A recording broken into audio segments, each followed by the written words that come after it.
I thought the only way that we can really get into this conversation is by first talking about our own narratives, because how do you actually understand narrative?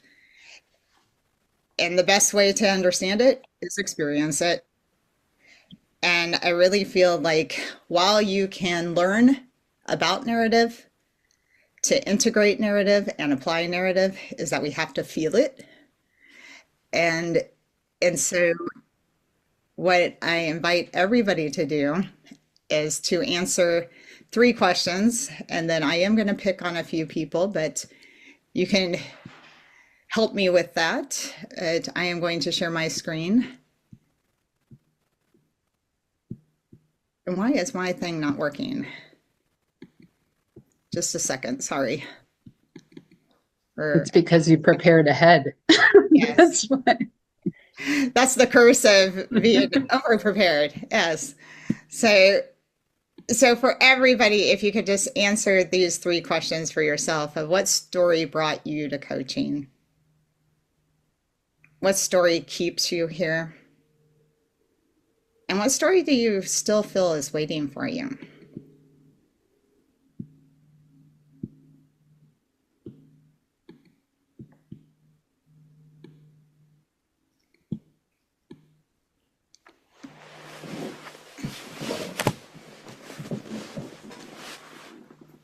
And I didn't get to say good morning to everybody. If it's still, oh, it's not even morning anymore. Well, good afternoon to everybody.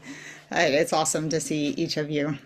If you did not hear me in the beginning, what I'm asking of everybody is to answer these three questions for yourself of what story brought you to coaching? What story keeps you here? And what story is still waiting for you? And so if you could just write your answers down to those three questions.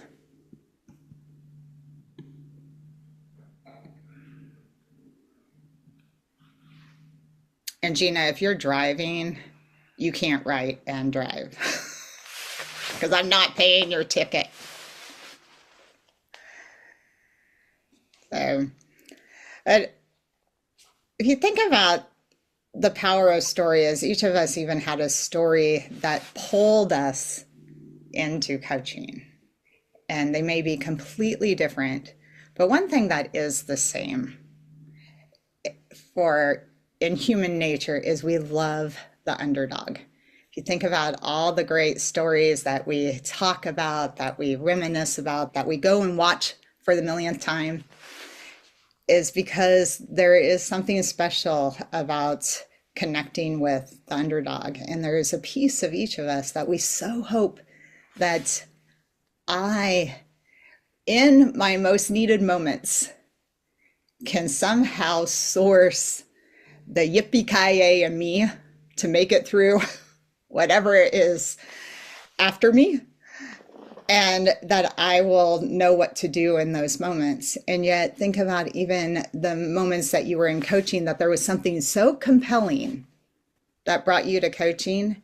And then those moments when you actually sucked at coaching and you found yourself as the underdog. And then all these other stories started coming at you.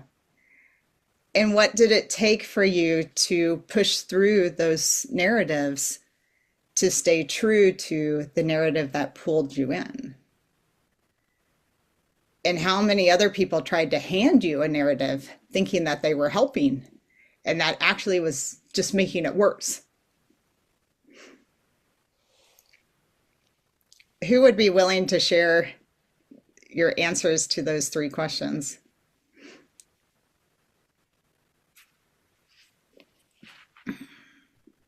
I can share. Awesome. I kept it really short because I have a tendency to go off in the story. What story brought me here is failure, self-development, growth, and potential.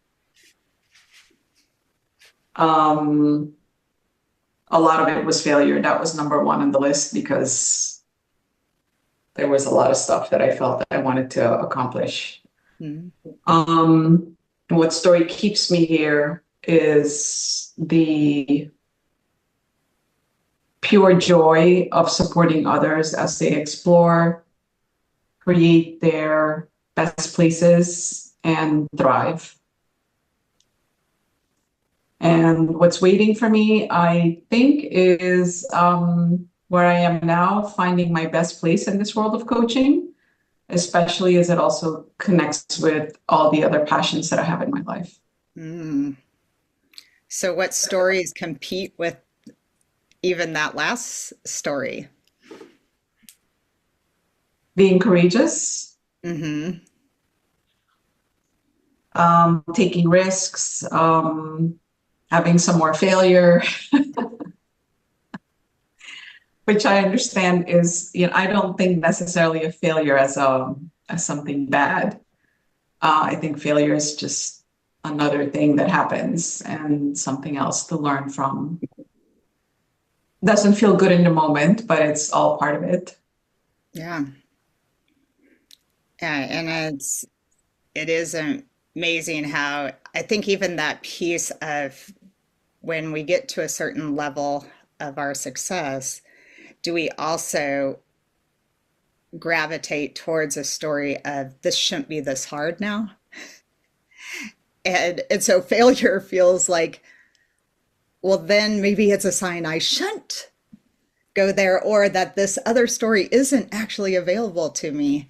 And I think that we have to be cognizant of our own stories and that dance between what I believe to be true and these other stories that try to upset that truth, and how we wrestle through those, because that's what our clients are doing over and over again. And if they happen to us, they're going to happen to them. And a lot of times when they end up in the hot seat and hire us to coach, they didn't choose the story that they're wrestling through. And when we create change, like these three questions, a lot of us went into coaching because we chose it, or we at least chose a story to go with it that allowed us to move into it. And sometimes with our clients, they feel like this is happening to them. And so then they don't even know how to work through it. And I think it is the gift of narrative is those pieces of, can we help them see and observe their stories and have them realize that this is just a story. Now, I can't tell my clients that that's just a story, but I can help them observe them and say, okay, what do you want to do with this? And so that they move from feeling hopeless or helpless to hopeful and powerful inside of this, is that I get to choose this versus it choosing me and defining my destiny. Is there anybody else that, as you look at those three questions, have realized the dance that you went through and that maybe you're still going through, and what you have to negotiate over and over again? Bryce. I'm happy to go. Hi, everyone. Good afternoon. I'm Bryce. For the first question, what story brought me to coaching? I made a promise to myself over the pandemic to explore coaching or going into therapy because I was looking into a job change, and I also wanted to get better at regulating my own emotions. The story that keeps me here in coaching is that I get to live out being a coach. And coaching helps me move more towards joy rather than towards fear, especially when I think about it from multiple narrative perspectives and where I'm at in different chapters. And then what story is Waiting for still you. waiting for me is actually living out coaching. And a part of that dance is giving myself permission to fail, to be messy, and trading shame for progress. These are things that generally like internal narratives that feel really heavy. Um, but they're as hard as I choose to make them. And so Some days it's lighter, some days it's heavier. But I'm learning how to tango, salsa, foxtrot, you name it. I love that, Bryce. Um, how aware are you when you're tangoing versus foxtrotting? Um, I'm gonna say not aware. I'm aware of when I'm dancing and when I'm not dancing. Mm, So getting to a level where I have that contextual awareness to be like, okay, today I'm going at a foxtrot space, tomorrow salsa, the next day. yeah. Well, and I appreciate your answer because if you're not always aware and you have been in the process of developing as a coach for a year and a half, 2 years, what happens to our clients when they have no clue that this is running in the background? And then how do they even get at creating? They might be able to create transactional change, like something at the surface level, but how sustainable is that? Because they haven't been able to get to that deeper place of what's really going on here and running the ship. Um, I figured if I was going to ask all of you to answer those three questions, I'd also answer them myself. And that first one of what story brought you to coaching is that I really feel like I did not go looking for coaching. In fact, I didn't go looking, not that I just felt like I didn't. I really didn't go looking for coaching. Coaching found me in the shape of Ruthie, my mother, as that Ruthie had always hovered in this world, this self help world, but it was always in this creative, spiritual, deeply connected kind of place. And so when she came home one day and said, I'm going to be a coach, I'm quitting my job, I'm going to do this thing, I was not surprised. And I stepped back and respectfully watched as she moved into this world, always thinking to myself, you go for it, but that's weird. I don't want that woo woo ness. I don't want that's too touchy feely. And I was so into I'm grounded, I'm practical. There was no way that you were going to have me walk like my intention and chant and tell these people that I don't even know that this is what I'm up to and I'm screaming it at the world. But if she wanted to do it, go right ahead. Until the day that she went from just coaching, just taking another certification. After her fourth coaching certification, she came home and said, by the way, I think we should start a school. And I'm like, we? I think that's your thing. and and she said, no, this would be really good. And I said, okay, one class, one favor. And that one yes hijacked my career.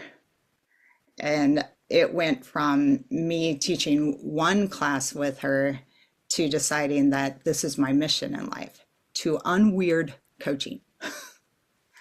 And I decided as I stepped into this world that I didn't just like coaching, I was in love with it.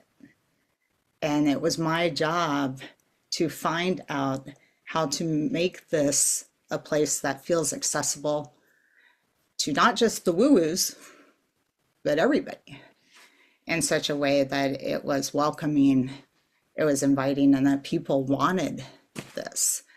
And so I immersed myself in what are the coaching tenets that we want to uphold? How do we still bring in an experience that is creative, that allows our coaches to really trust in the process of coaching while allowing clients to have a way to separate from their story long enough and sit in it and explore so that they can see that this isn't the only story available to them. I didn't know that we were doing narrative, neither did Ruthie, but that's what we were building inside of that was the process. And it was all anchored in this belief that if we could help people observe what was going on for them, find a way to connect to that emotional piece of what's driving this, could they drive it to a better story? While we were over here connecting all these pieces together, all of a sudden ICF, while it was growing and becoming more mainstream, acceptable, they got in a bit of trouble, or coaching in general got in a bit of trouble. That's the Department of Health came down on them. The Society of Psychology and Therapy and all these other elements were coming after coaching and saying, you better watch your P's and Q's. And so ICF came along and created this really defined boundary of what we could and couldn't do. And many schools decided the best solution was to take emotions off the table and say, we're just not going to go there, or we will go there so lightly that it won't even be a part of the process. Yet what we were noticing is that this piece, that without emotion, you were solving a symptom, but not providing a solution. And we realized in that is that real coaching, good coaching, that it all starts with what I am feeling. And then my feelings, I make it mean something, and then I do something because of that. And so coaching became about honoring identity, because at the end of the day, I'm doing this for the sake of upholding who I think I am in the world. It also shifted from, I'm not going to look at just behavior, but can we look at how we reauthor who we are becoming? And then we started to move to that emotion is trusted insight. That story is just the structure, and that identity becomes the change. And to this day, we still are the only school that is accredited through ICF teaching narrative. But I see it, and I've seen it in all of you, and just the answers that you've had throughout the years. I've heard it, a number of you I've only got to meet once, but even in the insights that you shared that one time, I feel like the story is so key, that people don't change because they have a better answer, that they really do change because they tell a better story. And I think it starts with us, is what is the story that we are telling the world?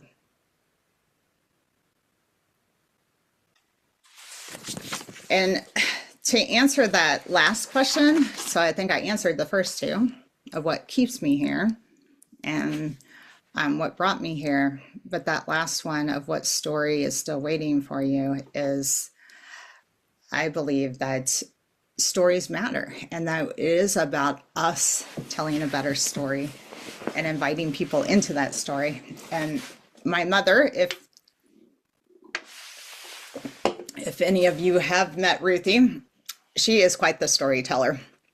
And she also likes to repeat certain stories. So there was one in particular that I heard throughout the years, but I actually liked the story. I don't know how accurate her version of the story was, but it's a cool story the way she tells it.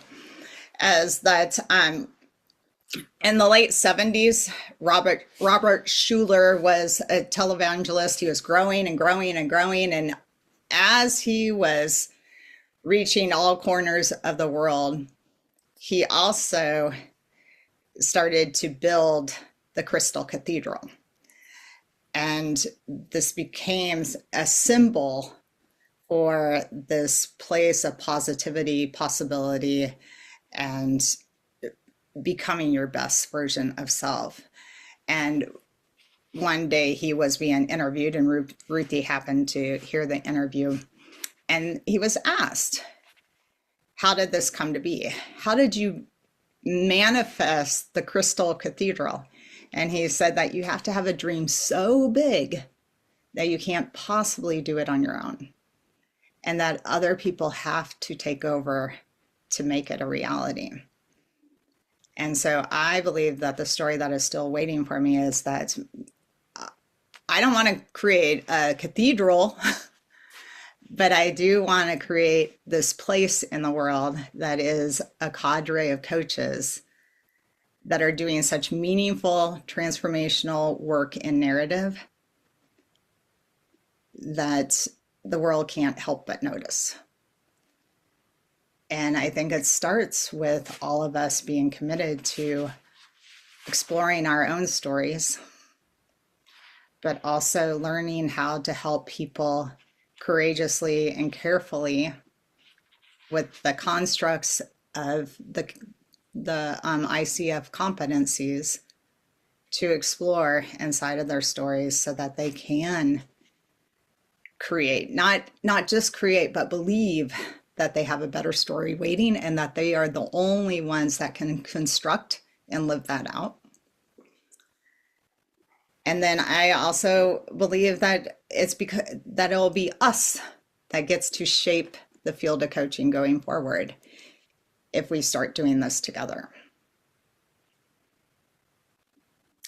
And I do believe that that story is closer than what it feels at the moment.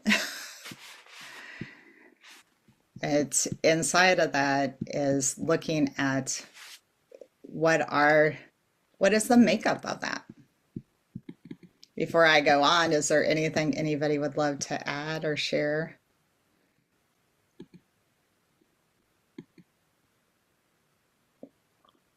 You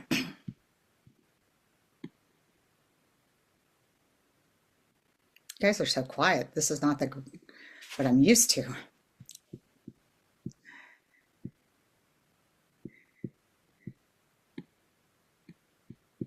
All right, I'll let you guys off the hook this once, but not going forward.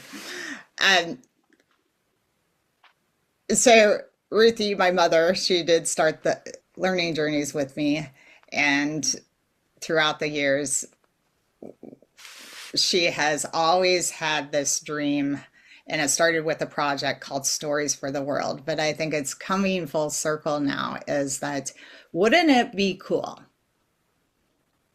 if we continuously created a space for people to create the most compelling story that they could imagine for themselves, that it changes and positively impacts the world?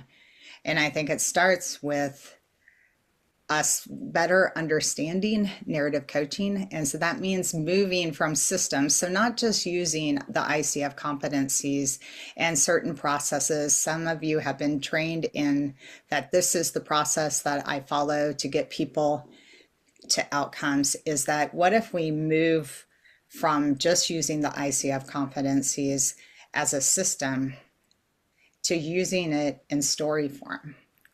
And in advanced narrative, we do that. We take all the competencies and we change them from just being competencies to being elements of a story.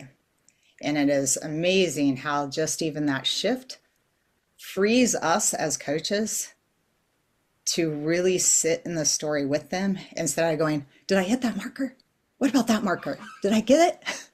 And that we can trust in the process and trust in our skills more, because we're spending more time listening to their story than concerning ourselves with performing.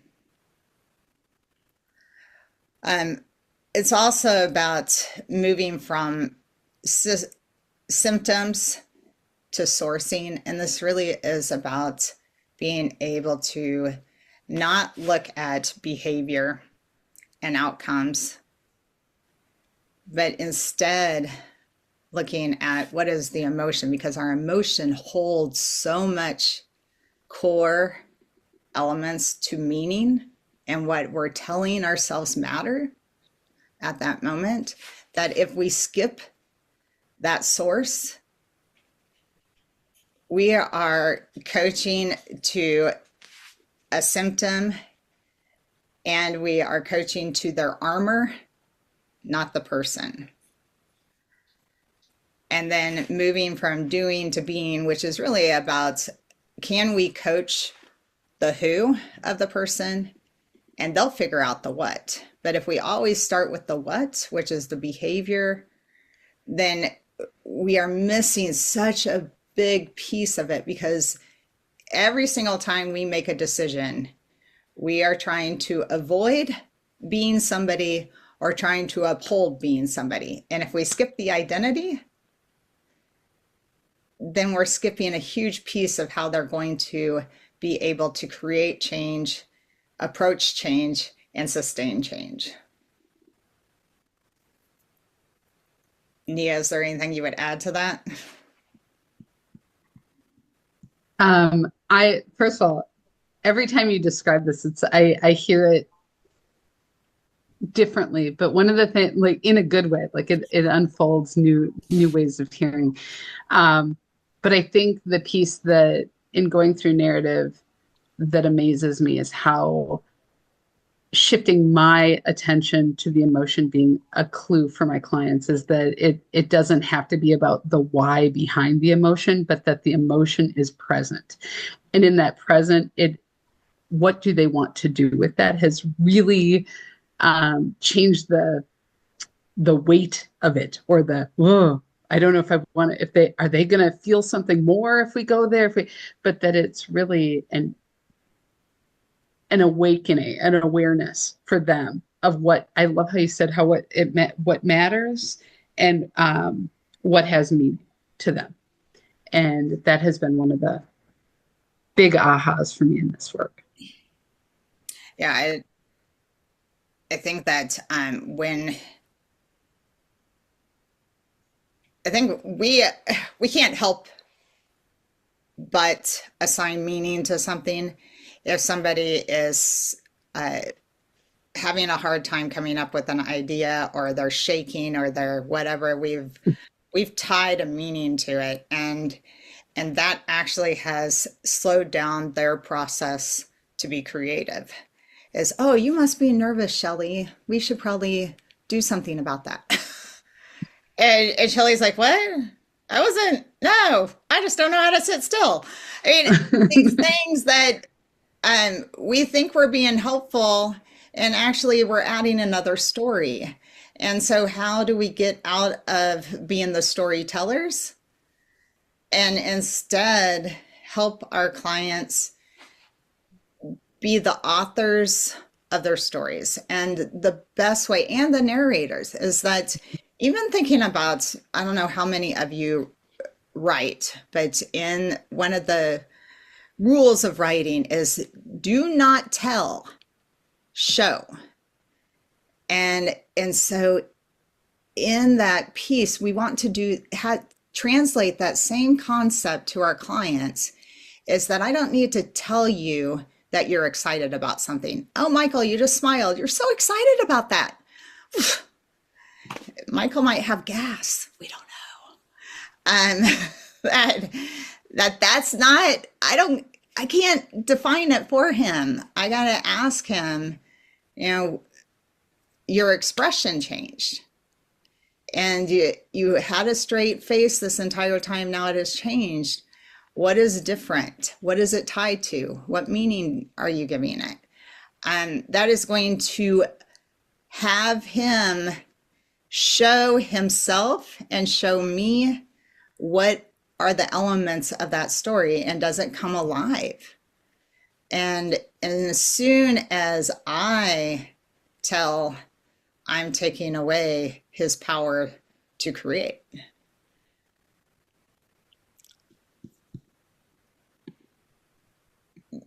This piece of, I also think that it's not just about us learning deeper skills, but it's about for us to prepare for the process, is that we have to prepare ourselves for the process. And that means sitting in it and being willing to really look at what are the stories that I hold as truths.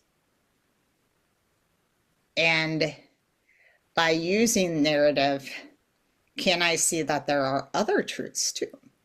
It doesn't make it right or wrong, but how do I personally experience this and flip it on its head to say, if that is another truth, what do I fight against? What am I fighting for? How hard is it for me to maintain a different truth? So that when I start to use these deeper techniques with my client, I can understand when they push up against it, when they want to surrender, when they want to fight back themselves, because we're not telling them to do anything. They're doing it all, but can we sit with them when they sit there and go, that's stupid. That doesn't work. I'm just going to stop. And you're just like, okay, well, and when do you want to start again? And when do you want to sit in this? And how long is the pity party going to be? I'm not going to label it a pity party, but having us be okay in our own presence and comfortable in this space requires us to be in that space first and really be willing to look at those. A couple of you listened to me read a story the other day, and I think this is really challenging when you have created a compelling narrative and then you share that narrative with the world. And so I read to a number of you about that when I separated from my husband, I had created this amazing story that I was going to do all these cool things and be this person and blah, blah, blah. And then I finally moved the 3 miles away from my husband. And I'm like, crap, what do I do now? And then I sit in my apartment and start realizing that I kind of like that dude. And I'm still in love with him. But if I see those stories, am I betraying those stories? And what else? And then who outside of my head starts to make stories about me?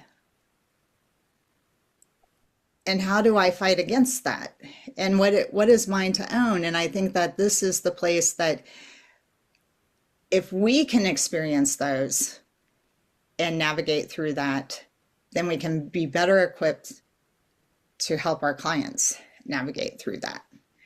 Because I have to feel the stories to be able to understand how stories work. And then I believe that in that process, we can start to shape even further the story of coaching and what it means for the world.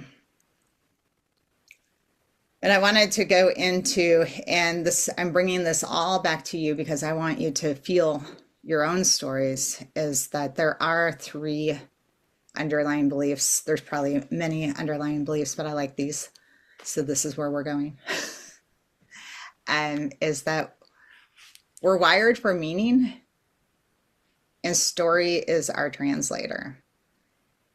And for those of you who have gone through learning journeys for your first certification, you learn different ways to externalize the story and help your client observe it. Now we're going to go to a higher level of that, or a deeper understanding of what could occur inside of that. And for those outside of learning journeys, well, now you're screwed. You're part of learning journeys because you showed up to this. So welcome to the LJ world. But inside of that, you'll get to learn all kinds of ways. How do you invite somebody to tell their story without editing it? And just all the messiness, and put it out there.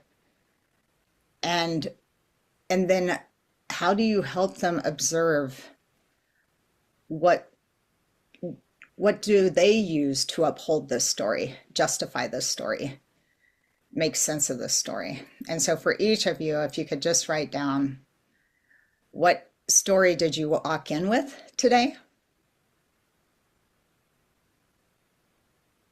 and who or what helped shape it.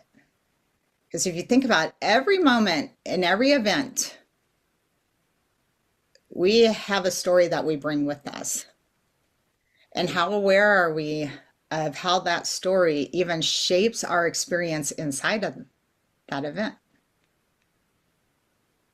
And what did we use as our information to create that story? Was it our mood? Was it the people around us? Was it this other stories? Like every single time I go to something brand new, and I have a story that I am super shy and I'm not going to know anybody and la la la la la, and I make up this, like all these other stories. And then that comes with me too to my new event. And then how does that shape my experience?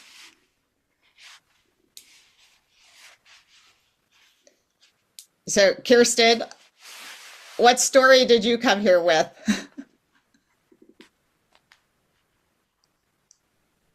Well, I was still contemplating because lots and lots of different stories came to mind. So there was a story of I'm not going to be able to eat lunch if I attempt.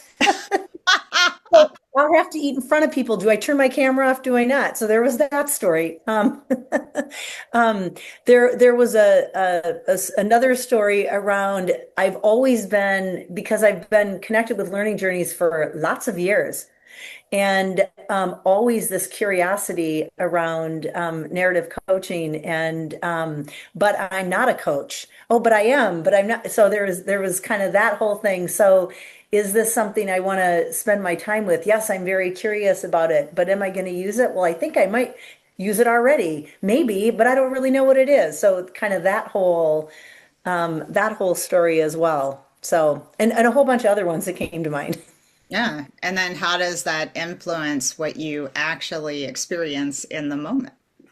Right. Well, and I think about with the with that second one, and for those of you that I don't know, so I lead HR at a company, and when I first got involved with coaching, it was truly about being able to do my job better, to be able to bring at least some of the kind of coaching techniques and just kind of coaching kind of a coaching culture to the organization, not with the intent ever to be a coach, kind of independently.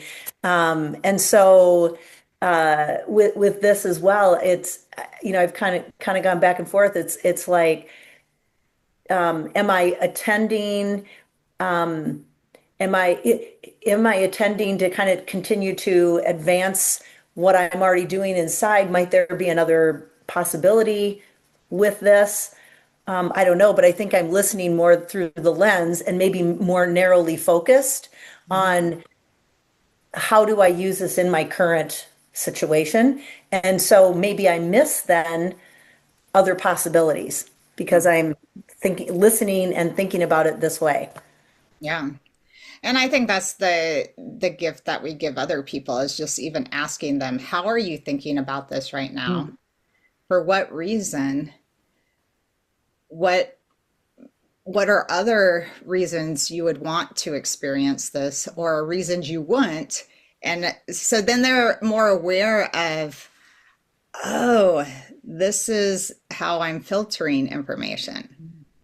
Now I can choose to filter differently, or maybe no, this is but now I have it in front of me to observe it, to say, okay, now I can use this information. But even going back to Bryce's comment earlier, is that how many times are we just not aware of what's running in the background? And then we leave something and we're like, well, that sucked.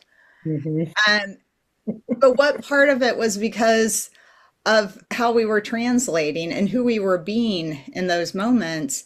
And that if we purposely chose who we wanted to be in those moments and then chose how we wanted to translate, would it make it more enjoyable because now I'm in control and I'm choosing?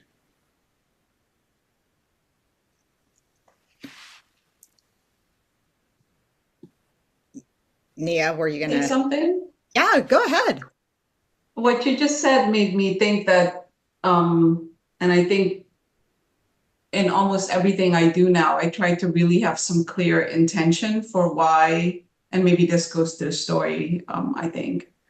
It's having the intention and clarification for myself, at least in that moment, of why I want to attend something or put the energy to it, and then really make a decision about whether I want to show up or not. Because I noticed last year I was doing a lot of attending things because of the sheer, oh, I need to attend because I need to learn, because I need to grow, because I need to.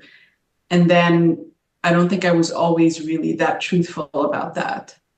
Mm-hmm. And really knowing why it resonates, even. Why does the topic or the thing that I'm attending resonate?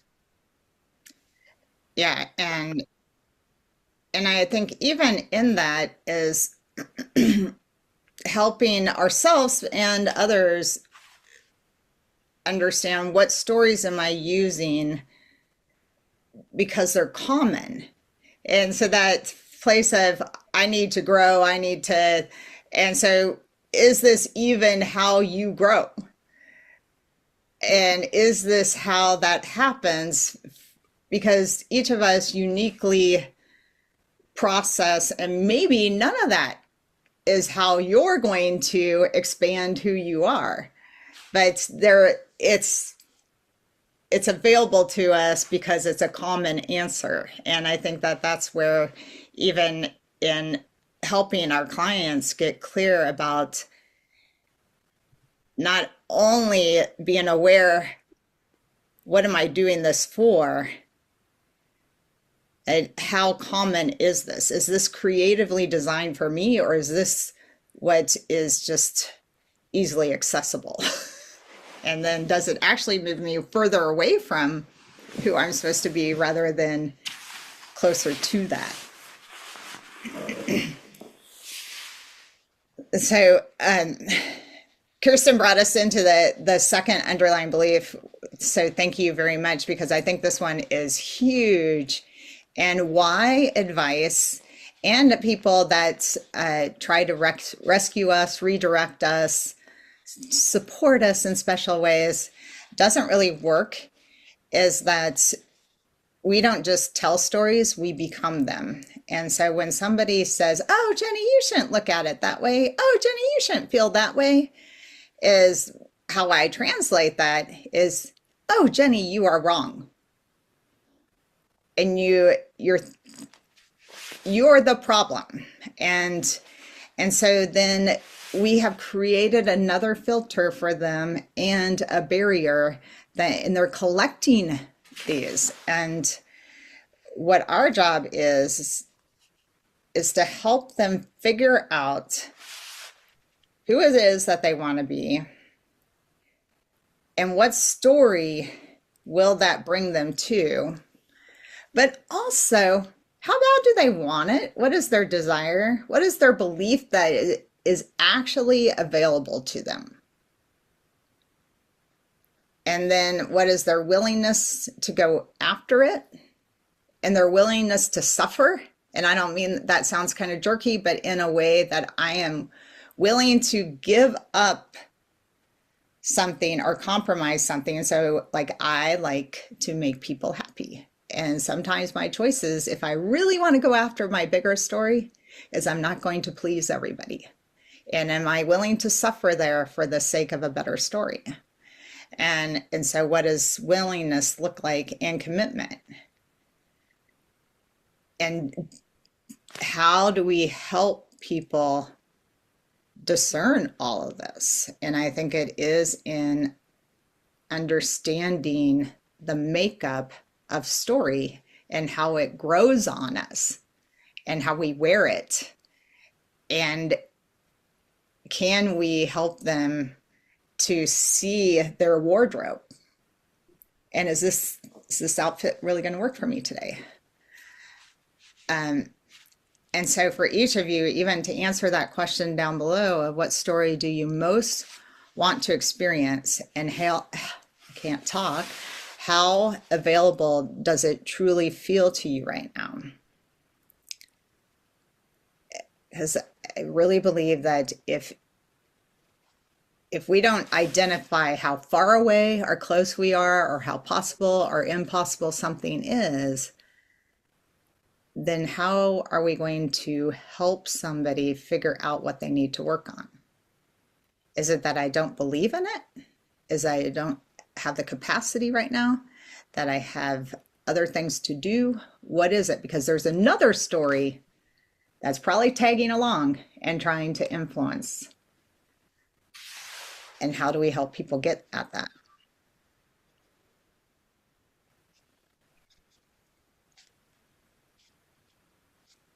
Shelley, when you look at even that last question underneath, we don't just tell stories, we become them.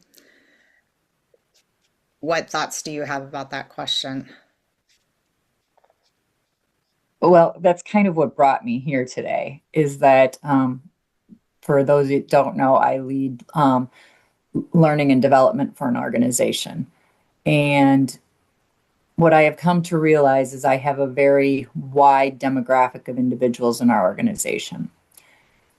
And I've come to the theory that we all, myself included, because usually these epiphanies happen because I recognize something about myself that then helps me understand others. We rise to expectation. And whether it's ourselves or others' expectation is always a question.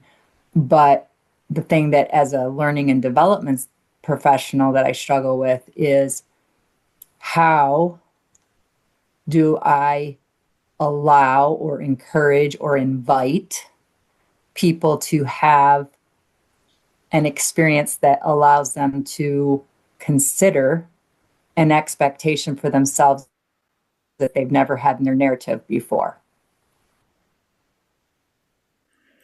Well, and I think that is, well, how are you answering that so far? I'm struggling with it a bit depending on the demographic.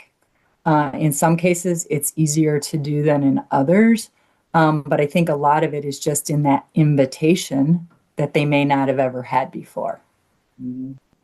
So it's sort of in that exploration and having an invitation to consider that they have an opportunity to learn, to grow, to be. And in many cases, there's several that have never had that opportunity before, or never had anyone offer that invitation before. Well, I think for a lot of people that is foreign. And then for a lot of other people, they have been, in theory, offered that invitation. But once they are in that space, it has been prescribed.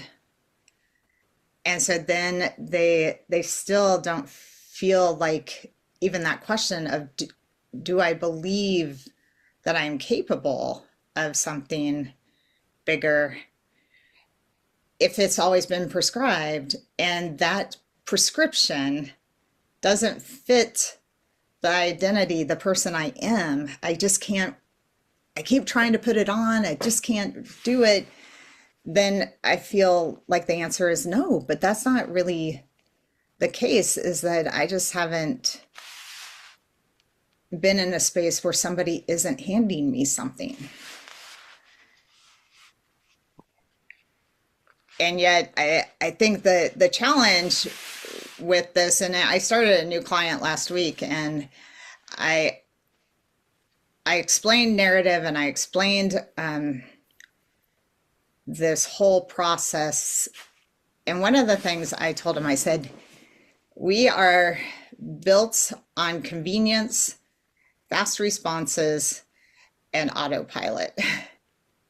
And one of the ways that shows up is when somebody asks you a question, is you will respond with, I don't know. But you'll be like, I don't know, I don't know.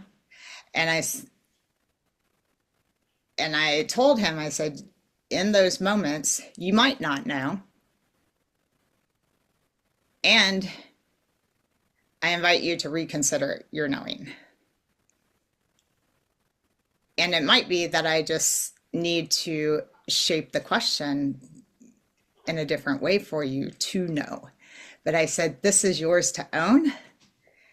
And so can we sit in, and are you okay with, if you say you don't know, that I don't ask you another question and you decide, is it that you really don't know? Or is it that you didn't know at that moment that you said you didn't know?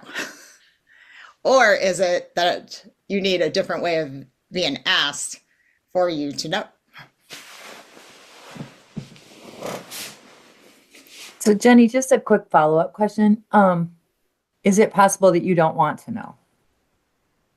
Mm-hmm. Okay.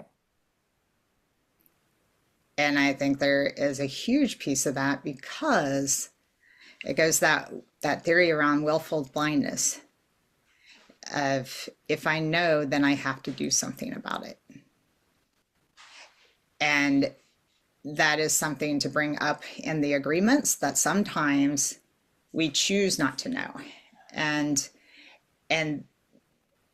that they are always at choice. And that is why we do not define or conclude anything inside of the coaching. Is I'm not going to tell you what your emotions mean. I'm not even going to tell you that you're emotional. I'm not going to give meaning to any of this. But when you decide something, you also get to decide what you're going to do with it. And tomorrow you can change your mind, and it can mean something completely different, because you're a different person tomorrow than you are today. And I think that can give some freedom inside of that weight of, oh crap, now I see this. And yet I think that's where, and this is why I so want to build this cadre of coaches, that we all come together over and over and challenge each other of, how else do we ask? What are other questions we could be asking that we just haven't even considered asking? So in those moments when it feels so heavy, that we don't add to the weight. And can we be sharing those questions and building on those questions so that people start to feel freedom inside of knowing?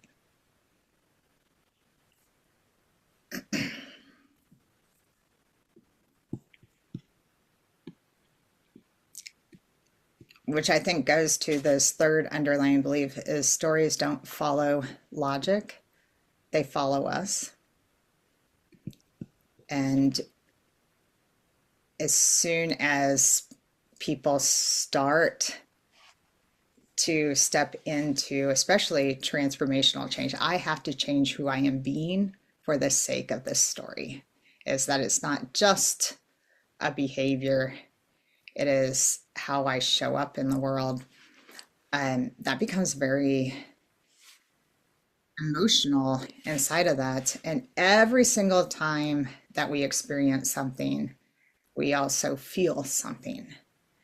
And we have really scumbag memories. Really, they don't sort from experience in the order of who you are today. A lot of times they're trying to be efficient, and they'll go back to, oh, when you were in third grade and you did this stupid thing and you got all embarrassed and these things happen, and la la la la la. We will go back to that. This feels like that. And then Billy never talked to you again. Now this is going to happen, and everybody's going to stop talking to you, and blah, blah, blah. And so we tie these shortcuts to our emotions, and we bring all these stories to justify this. And then we do this for the sake of our identity of, I don't want to be the person I was in third grade. And the reality is you're looking in the mirror going, I'm 53 years old. And which is the logic piece. But the emotional piece is saying, no, you're 8 years old again. Look at that. And so how do we help our clients to sit in the space of what is there and how do we interrupt that. And the way that we do it is by looking at paradoxes, by having people explore their shadow self and finding ways to tell the story different, from weird, backwards, upside down ways, to untangle themselves from this web that they have created, that this is so true. If I do this, then this will happen, and see, it's already happening. And look, that we will be able to sit in that and help them to find the thread for today that starts pulling it apart in such a way that they feel they have a sense of control, and that this isn't the only way I can see this. And that emotion has matured too, if you let it, if you recognize it for what it is.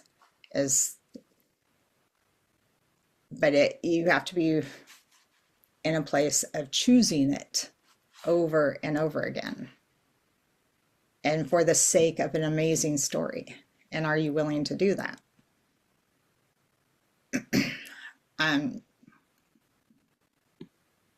it feels illogical, it feels backwards, it feels like everybody should be pointing fingers at you and laughing at you. But then once you figure it out and you make it, they're going to be holding a parade for you because holy crap, that was amazing. What they didn't see is all the mental gymnastics going on with you and your coach, because it took a lot of work. And I think it goes to this question of what would you have to want so deeply that you'd be willing to let go of what you think or who you think you are. As that all those stories that you have compiled, those aren't the only ones. And are you okay with letting them go? There's a great story, Nia has heard this a bajillion times, but I love the children's story, Hope for the Flowers. And at the very beginning of the story, there's two caterpillars. One's just going to town on eating every leaf he could find, and he's just busy, busy, busy. And Yellow, the other caterpillar, is like, "What are you doing?" And he's like, "Well, I'm getting ready." And so they have this whole conversation about becoming a butterfly. And she's like, "Well, how would you even know how to do this, and that's what you want, and how do you become a butterfly?" And he goes, you have to want it so bad that you're willing to let go of being a caterpillar.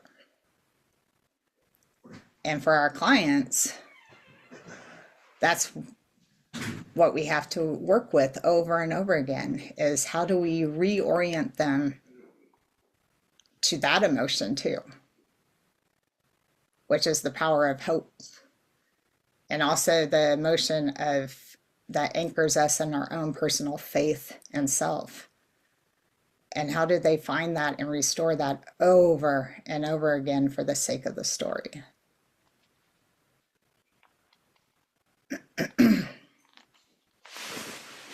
Any thoughts or comments?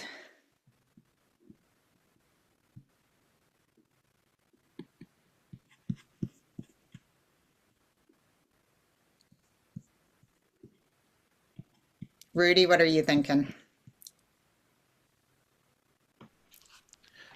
I think that,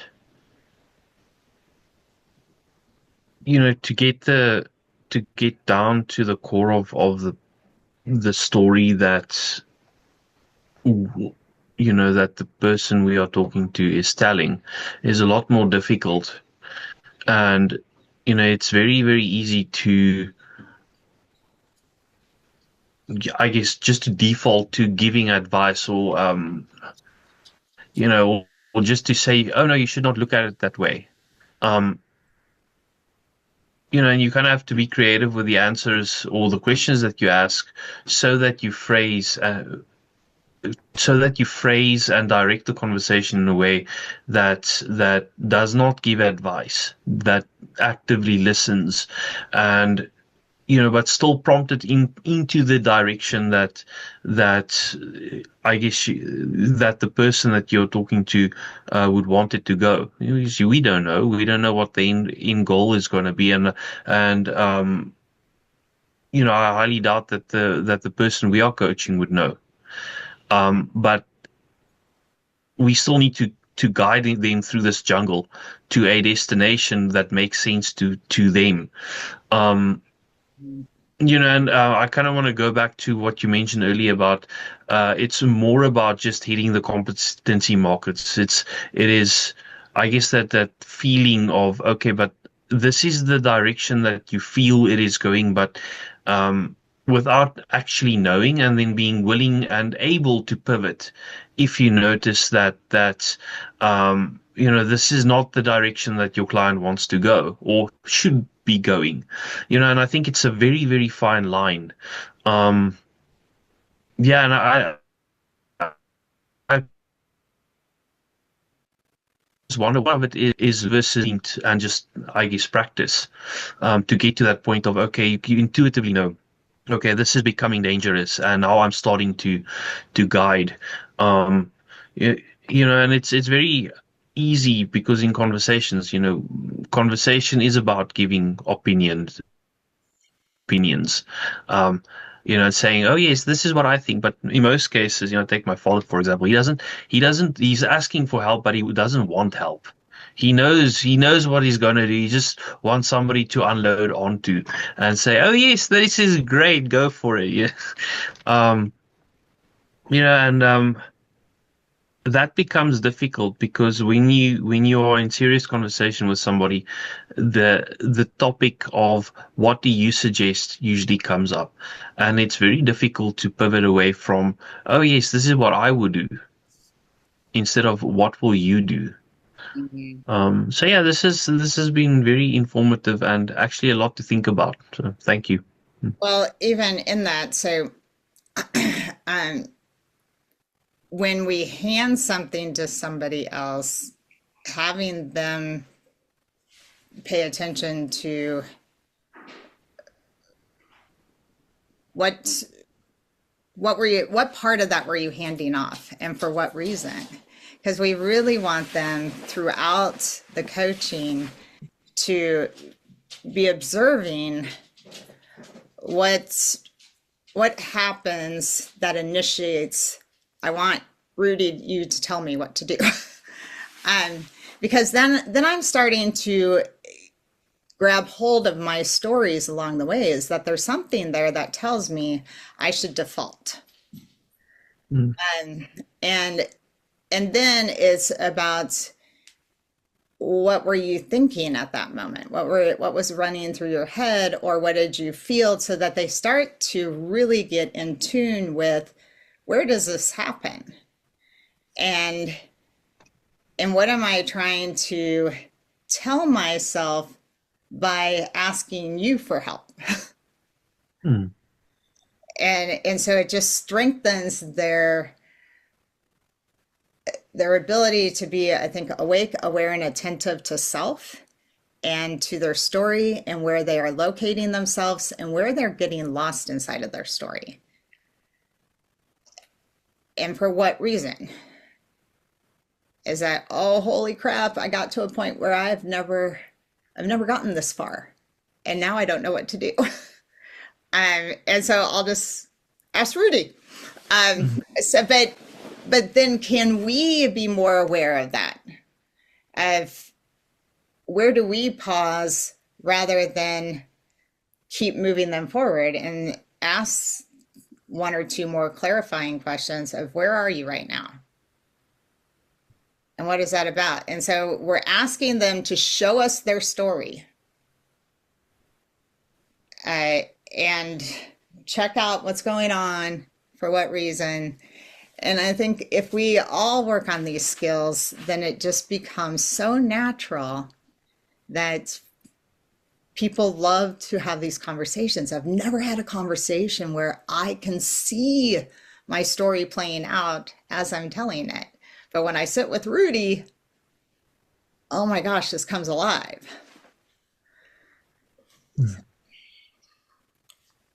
I kind of wonder where the line is between, I guess the answer is, you always have to wear the coaching hat. Talking to somebody or coaching somebody through something, there comes a time or opportunity where you can put on a hat of teaching or of mentoring. And would that then be appropriate versus, okay, now I'm just coaching and leaving them in a, okay, answer this question for yourself mentality all the time. A while back I did my senior Scrum Master certification, and the instructor was brilliant. My problem was within the last 10 minutes, I had questions around, okay, how do you do, I can't even remember the topics, but he kept on reverting to, okay, you have the questions, answer it yourself. And like, no, this is not the scenario. This is, you need to tell me yes or no, or go find the answer here and here, pointing in the direction instead of, okay, I'm just gonna, follow you wherever you want to go. And then, yeah. Right. And I think that Rudy is more in, you answered it right away by saying keep on the coaching hat. Where I think it gets really frustrating for our clients is when we don't have better questions. And that's what I believe the advanced narrative is about, is that I'm not going to just hand back to you, well, what do you think is the answer to that? I'm going to be in service of the story and get really clear about, and that's what you're going to learn in narrative 2 is how do I clarify and understand what they are trying to figure out at this moment. Because I think even so, that person was your professor or facilitator in learning. However, if he would have asked a more pointed question for what you were trying to get an answer to, while you felt like, gosh, it's a yes or no question, was it actually a yes or no question? And what was behind the question that needed to be solved for you to have clarity? And that's what we're trying to help with our clients is there's a story behind the story that is seeking an answer. And what is that story that is butting up against the story that you want? And is it distracting you? Is it actually helping you? And what does it need from you?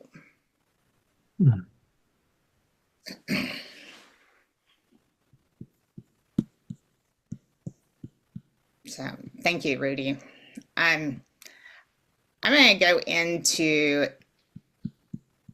I'm going to highlight the narrative piece of the process, but then I'm just going to it's going to be a free-for-all and answer any questions that you may have or clarity. I'm going to share what is included in narrative 2. That it starts with an intense, what I like to call an intensive, which is a retreat at the beginning and a retreat at the end. And in this is really getting clear about who are you as a coach and who are you as a person? Who do you want to be? What's that story that's waiting for you? And so that you get clear about that, because then as you go through the process, you can start to see your own stories that you're butting up against. and for what reason. And so it's going to give you the framework in a sense, but from a personal stance.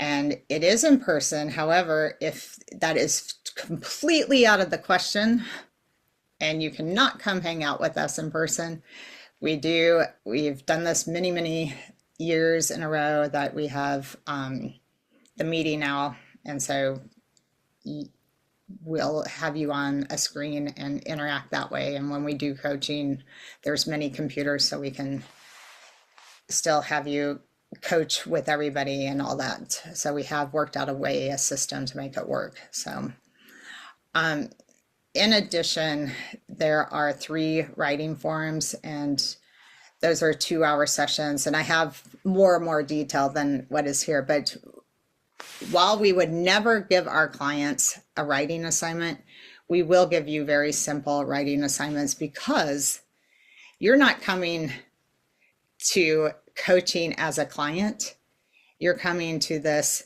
as a learner. And so some of your stories aren't as easily accessible.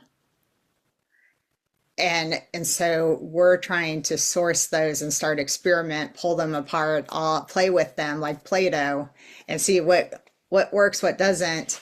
And so those forums start to get at that. And then we have core courses that each one of those courses, they're a day-long course, but it immerses us in, the first one is all about the framework. What is the story structure? And how does even the hero's journey play a role in what transformation looks like? And then each one of those classes after that is exploring at a deeper level. What does it look like to extract a story? What does it look like to unpack a story? What does it look like to repack?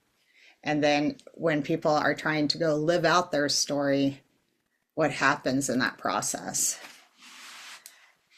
And then there are 2 labs, and the way that those labs are laid out is that this is our time to experiment and challenge each other to up the ante. How do I do this even better? How do I question even the questions, question each other, but in a playful way, no jerks allowed. But in this, that we're all in consensus of, we all want to get better at this.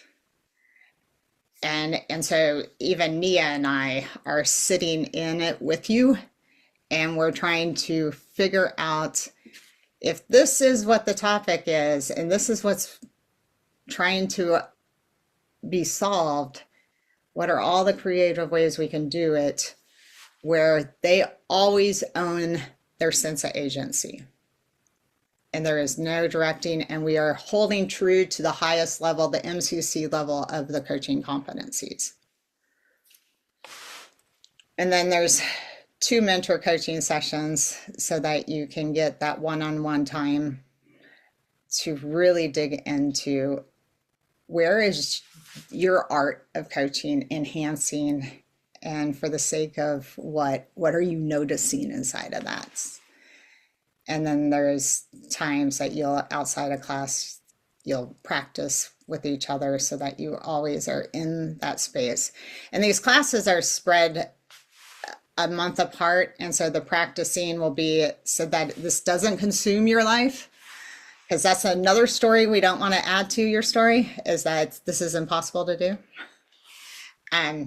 But we want this to be something that is fun and is really pushing you, the field of coaching, and really getting to that place of mastery.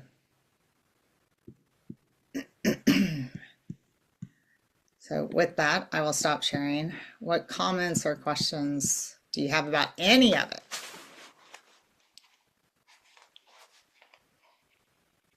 Well, I will just share, because I went through this course, and I wasn't sure, like, well, what am I gonna get out of this? What do I want to get out of it? And I knew I wanted to, because Jenny and I talk, we work well together, so I hear a lot about like what she's thinking, and I want to be in it.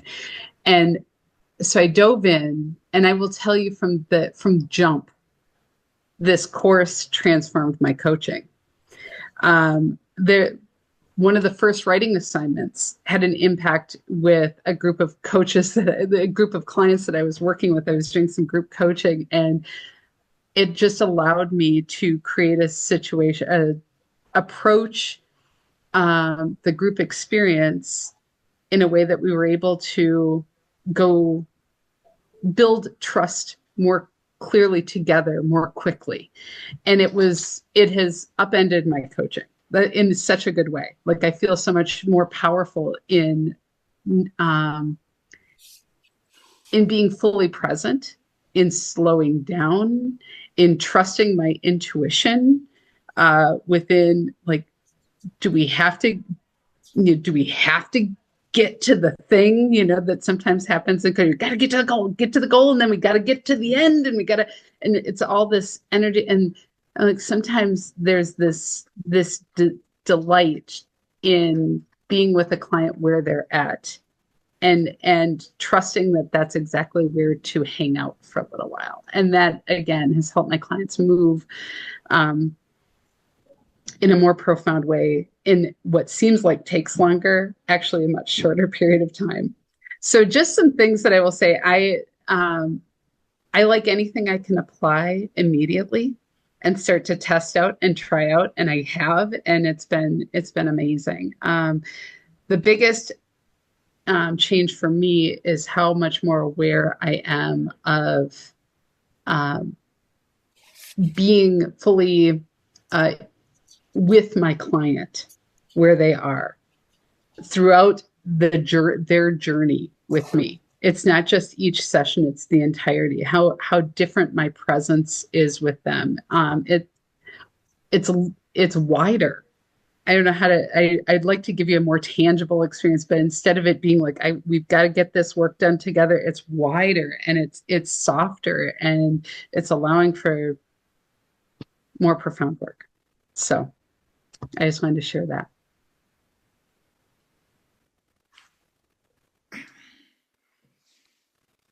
Claire, what comments or thoughts do you have?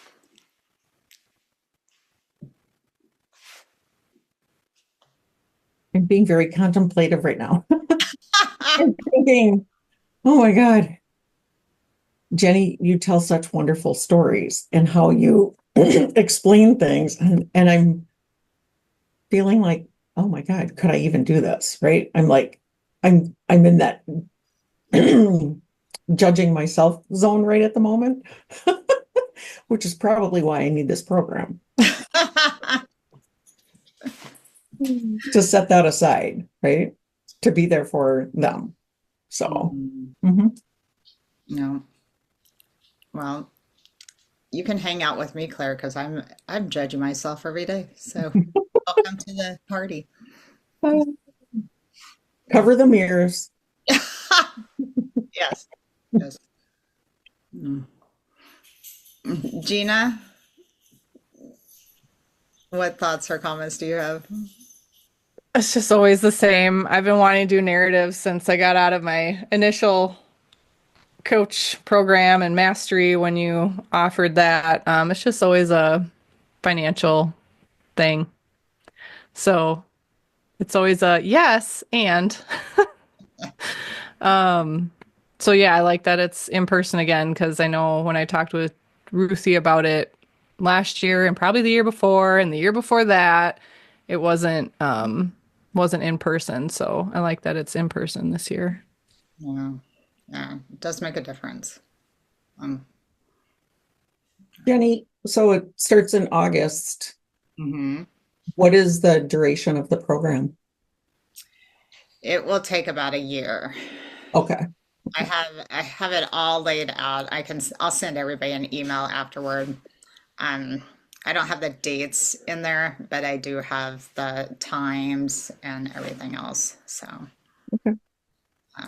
but I can put the dates in there. I just didn't do it. So, and if you Think about laying out the time commitment and growth over that time. Yeah. if you do miss a class, because I know life shows up, it is a cohort. However, I will work with you one-on-one. So that is either a gift or a bless or a curse, depending on how much time you actually can handle hanging out with me. Um, but I don't want it to be so impossible for you that you're like, yeah, not gonna do it. It is such a fun way to learn when you are, if you're gonna push your skill set and push your what you think is possible as a coach for yourself, why not do it in a place that allows you to be messy? And I think about like if I didn't have a group of people that I could sit with and suck royally, I would be scared to death to ever coach to the point that I want to coach. And so just how do you do that? And I think of the way you do it is to have a great group of people that are willing to be in that mess with you.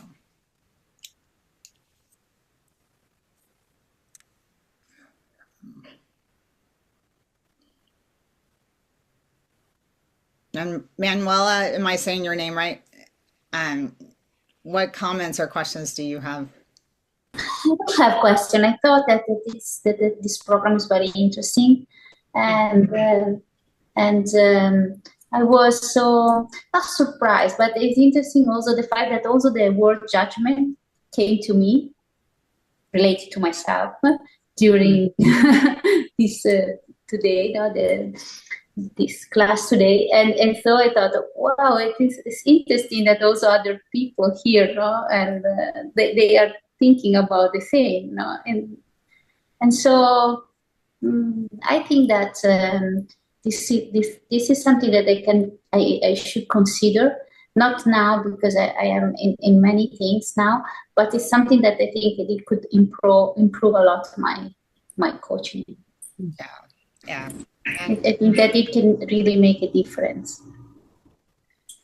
And for some of you, this is like long term. Gina said it already, but like this might not be something that you do right now.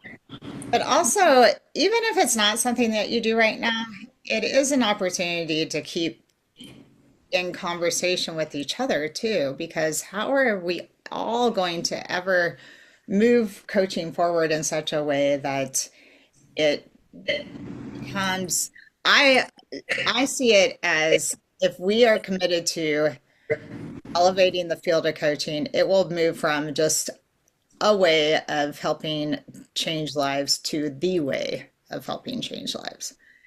And I think it gives people back that place and space to remind them that they're always at choice and in control.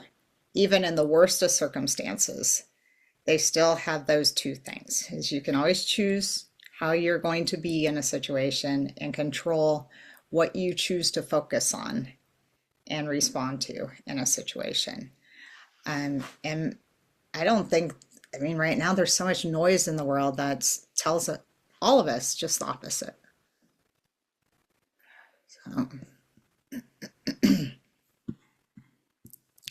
This is true. I am also a mindfulness teacher, and I had a student the other day, and he told me, I asked him a takeaway now about the class, and he told me happiness is a choice. Mm-hmm. Wow, like no, Yeah. He's young. He's 28, and so it really made me feel that we are on the right path together. Because I think we've been told that it has to be pursued and instead of ensued. But we create it. We don't. It's not something that you can't sustain it by pursuing it. Exactly true. Well, we are at the end of this. Thank you all for being here. I will end with everybody sharing one word that they're feeling. So, Chrissy, We'll start with you.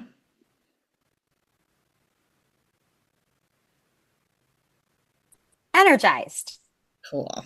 Nerds, how about for you? Contemplative. A lot to think about. Nice. Michael? Intrigued. Cool. Rudy? Contemplated. Nice. Claire? Curious. Awesome. Bryce? Alive. Excellent. Jackie? Possibilities. Nice.